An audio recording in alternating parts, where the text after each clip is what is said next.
कि अपना छतिया पे कलसा बैठा के।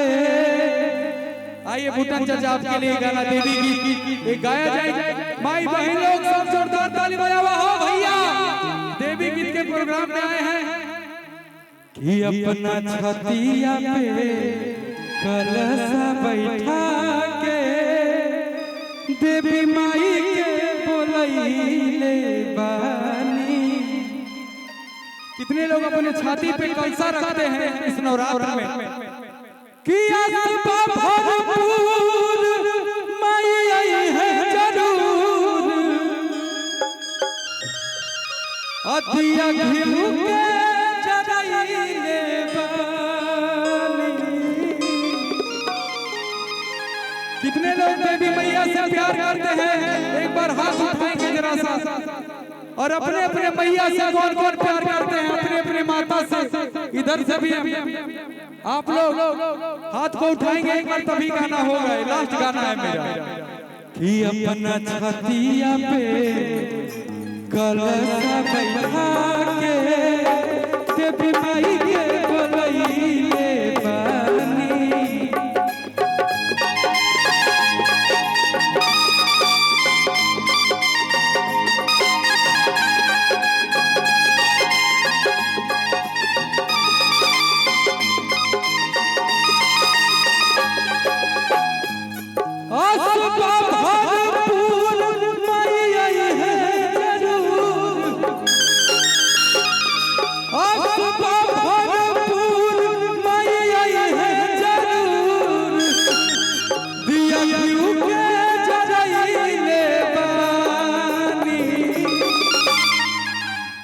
कि जल में खाड़ बिया।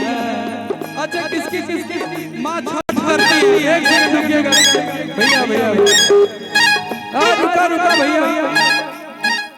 केकर घर में माई लोग छठ करेंगे? माँ किसके घर में माँ छठ करती है? हम मुझे पता है, हमरो माई छठ करती है।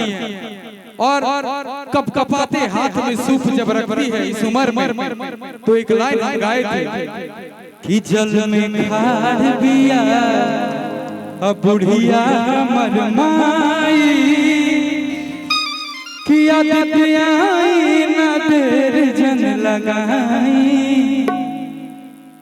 कि जल में खाड़ बिया।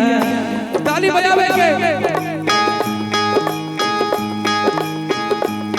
जल में खाड़ बिया, जल में खाड़ बिया, जल में खाड़ बिया बुढ़िया हमर माई।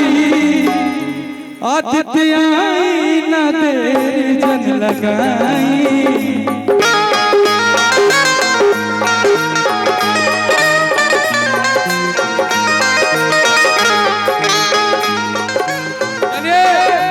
एक बार बोलो छठी मैया की।